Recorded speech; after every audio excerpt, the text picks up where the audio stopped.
Ya, selamat malam. Kami dari kelompok eh, yang berisikan anggota Bagas Aji Syahputra, Dwi Mulyawati Syahputri, Leila Luai, Muhammad Alif Muzaki, dan saya sendiri itu Rizky Syafitri. Kali ini kita akan mempresentasikan tugas ujian akhir semester pada kasus 3, yaitu pada mata kuliah soft skill, dengan dosen pengampu itu Bapak Kusman. Untuk yang pertama itu kita akan menjelaskan analisis kritis kasus berdasarkan teknik identifikasi, analisis, evaluasi, dan dengan akurat. Nah, untuk kasus ini itu viral pada bulan Juli tahun 2021. Pada awalnya Humas Mabes Polri mengatakan bahwa Polda Sumatera Selatan telah mendapatkan bantuan dana sebesar 2 triliun untuk penanggulangan pandemi COVID-19 dari keluarga Akiditio yang merupakan seorang pengusaha asal Aceh. Penyerahan bantuan tersebut dilakukan oleh Herianti, yaitu putri dari almarhum Bapak Akiditio, kepada Kapolda Sumatera Selatan, yaitu Bapak Irjen Pol Eko Indra Heri. Penyerahan bantuan tersebut disebut hoax karena tak kunjung terwujud. Polisi menelusuri sumbangan yang diinfokan akan cair pada 2 Agustus 2021 tersebut. Herianti akhirnya diperiksa oleh penyidik Polda Sumatera Selatan. Ketua PPK juga menyatakan, PPATK juga menyatakan bahwa sumbangan berupa giro senilai 2 triliun tersebut tidak ada. Pihak bank juga mengatakan bahwa saldo rekening yang dimiliki oleh Herianti untuk pemberian bantuan tersebut tidak mencapai 2 triliun. Herianti dianggap melakukan penghinaan terhadap negara. Ia terancam melanggar pasal 15 dan 16 Undang-Undang Nomor 1 Tahun 1946 tentang Peraturan Hukum Pidana dengan pidana 10 tahun penjara. Sebelumnya Herianti juga pernah terjerat kasus penipuan pada bulan Februari tahun 2020, yaitu atas penipuan dan penggelapan dana sebesar 6 miliar. Sebelum akhirnya tahun 2021, tuntutan atas laporan tersebut dicabut. Nah, dalam kasus ini, kelompok kami melihat bahwa sumbangan senilai 2 triliun tersebut merupakan sumbangan bodong yang dilakukan oleh anak Akiditio, yaitu Herianti. Sudah semestinya Herianti diberikan tindak pidana karena sudah melanggar Undang-Undang Dasar. Akan tetapi sampai saat ini Herianti belum juga ditetapkan sebagai tersangka. Kasus tersebut juga masih bergulir di Direktorat Reserse Kriminal Umum di Ditreskrimum Polda Sumatera Selatan Sumsel. Direktur Ditreskrimum Polda Sumsel Kombes Pol M. Anwar Rokso Wijoyo akan menyampaikan hasil pemeriksaan kejiwaan Herianti lalu melakukan gelar perkara. Nah, selanjutnya itu akan kita terangkan mengenai beberapa klaim yang terkandung dalam kasus tersebut. Itu akan dijelaskan oleh Gas Aji. Silahkan. Jadi saya di sini akan menjelaskan tentang apa itu klaim. Beberapa klaim seperti klaim faktual, nilai, subjektif, dan non-subjektif dapat diambil dari kasus. Selain itu, yang akan kami lakukan sebagai Kapolda Sumatera Selatan dengan kemampuan berpikir kritis agar terhindar dari berita hoax ini adalah berhati-hati dalam menerima sumbangan dan melakukan pemeriksaan atau riset mendalam terlebih dahulu, serta memeriksa saldo biliet giro sebelum mengumumkannya hingga menjadi berita yang tersebar luas di ranah publik. Sekalipun itu sebagai apresiasi kepada pemberi sumbangan atau hanya ingin diliput pihak media, dana sumbangan yang dijanjikan oleh Herianti tidak pernah masuk ke rekening kepolisian. Hal tersebut menyebabkan publik beranggapan bahwa sumbangan ini mempunyai unsur-unsur penipuan dan pidana. Pihak bank menyatakan bahwa saldo tidak cukup untuk melakukan pencairan dan juga hal tersebut masyarakat mempertanyakan motif utama dari Herianti ini yang sesungguhnya apa sih, di mana Herianti sendiri pernah dilaporkan atas penipuan dan juga penggelapan uang sebesar 6 miliar yang menambah kecurigaan masyarakat atas kasus ini. Jadi ada beberapa kategori klaim yang terkandung di dalam kasus. Yang pertama ada klaim faktual. Pada berita pihak kepolisian menerima dana sebesar 2 triliun untuk penanggulangan COVID-19 dari keluarga almarhum Akiditio. Jadi di sini menyatakan klaim yang faktual. Pihak kepolisian menerima dana sebesar 2 triliun untuk penanggulangan COVID-19.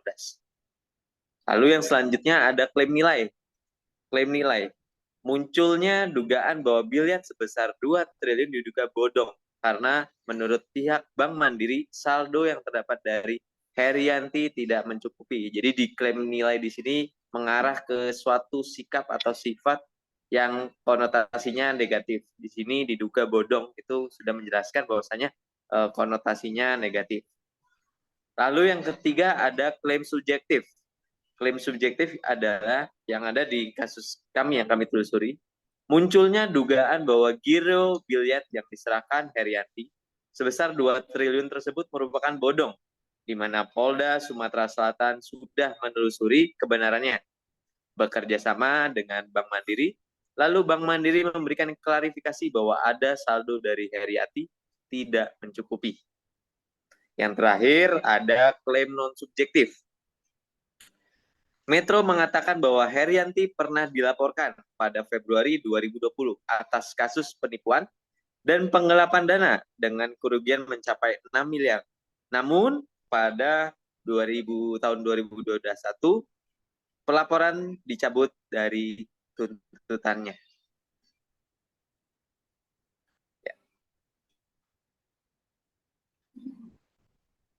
Terima kasih. Selanjutnya akan dilanjutkan oleh Dwi Syah Putri untuk argumen dan argumen counter dari kasus ini. Oke, selanjutnya ada argumen dan counter argumen dari kasus. Yang pertama, ada argumen utama diikuti counter argumen. Dana sumbangan yang dijanjikan oleh Herianti tidak pernah masuk ke rekening kepolisian, dan hal ini pun tersebar kepada media dan masyarakat. Hal tersebut menyebabkan publik beranggapan bahwa sumbangan ini mempunyai unsur-unsur penipuan dan pidana. Pihak bank menyatakan bahwa saldo tidak cukup untuk melakukan pencairan, dan juga karena hal tersebut masyarakat mempertanyakan motif utama dari Herianti sesungguhnya, di mana Herianti sendiri pernah dilaporkan atas penipuan dan penggelapan uang sebesar 6M yang menambahkan kecurigaan masyarakat atas kasus ini. Yang kedua, ada counter argumen.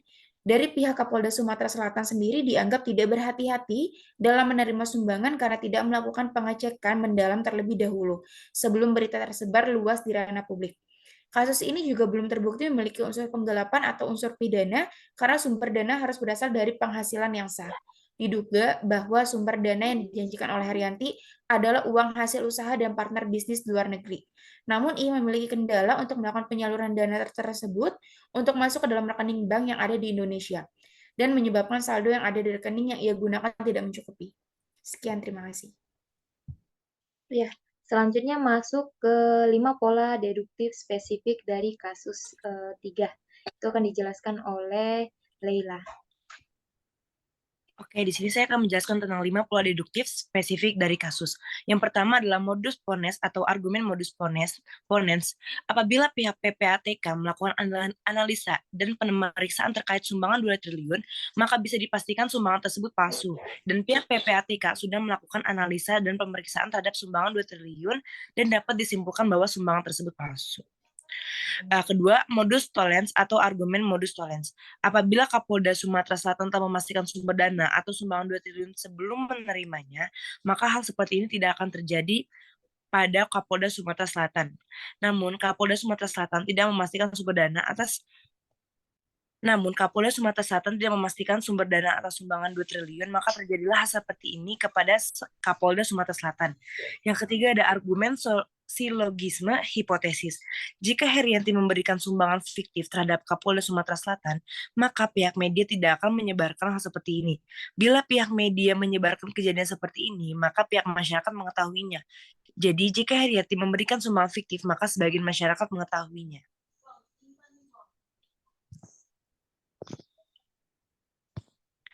Yang keempat ada argumen silogisme disjungtif. Pihak Kapolda Sumatera Selatan telah mengumumkan menerima sumbangan 2 triliun tanpa mengecek biliet giro atau karena sumbangan berasal dari pengusaha Akiditio dan pihak Kapolda tidak mengetahui siapa pengusaha Akiditio dan telah mengumumkan sumbangan 2 triliun tanpa mengecek saldo bilet giro. Nah, yang terakhir ada nomor 5, ada argumen dilema. Alasan apa yang menyebabkan pihak Kapolda Sumatera Selatan mengumumkan telah menerima sumbangan 2 triliun tanpa mengecek saldo bilet giro tersebut? Apakah sebagai apresiasi kepada pemberi sumbangan atau hanya ingin diliput pihak media? Jika hanya sebagai apresiasi, maka tidak perlu disebarluaskan kepada media. Jika hanya ingin diliput pihak media, maka nama baik Kapolda Sumatera Selatan menjadi tercemar karena mengumumkan sumbangan 2 triliun tanpa mengecek saldo bilet giro. Terima kasih. Ya, selanjutnya kita masuk ke contoh argumen induktif spesifik dari kasus tersebut. Ini akan dibahas oleh Alif. Berikutnya adalah contoh argumen induktif spesifik. Argumen induktif spesifik dalam kasus ini adalah Kepolisian Sumatera Selatan menemukan bukti bahwa tahun 2020 Haryati dilaporkan atas kasus dugaan penggelapan dana sebesar 6 miliar. Namun laporan tersebut turut sudah dicabut oleh sang pelapor. Kendati demikian, Kapolda Sumatera Selatan tetap mencurigai dan menganggap hal ini sebagai hal yang janggal. Terlebih dalam kasus yang sedang terjadi saat ini, Haryati juga dicurigai melakukan penipuan yang sama dengan jumlah dana sebesar 2 miliar. Dan yang terakhir itu kita masuk ke analisis kesesatan berpikir informal yang terdapat pada kasus. Itu juga akan dijelaskan oleh Alif, silakan. Yang terakhir adalah analisis kesesatan berpikir informal yang terdapat pada kasus adalah argumen atmosfer diam. Dalam hal ini, Kapolda Sumatera Selatan meminta maaf kepada Jenderal Kapolri atas kegaduhan yang timbul di masyarakat akibat adanya kasus sumbangan 2 triliun yang diberikan oleh keluarga Haryati dengan jumlah yang fantastis yaitu sebesar 2 triliun. Namun sumbangan tersebut belum diterima oleh Kapolda Sumatera Selatan hingga saat ini. Baiklah, akhirnya kita telah sampai pada akhir sesi presentasi kami mengenai analisis, klaim, contoh argumen induktif spesifik, dan yang terakhir itu masuk ke kesesatan informal pada kasus 3. Kami berharap video kami ini dapat memenuhi tugas ujian akhir semester kami pada mata kuliah Soft Skills dengan dosen pengampu Bapak Kusman.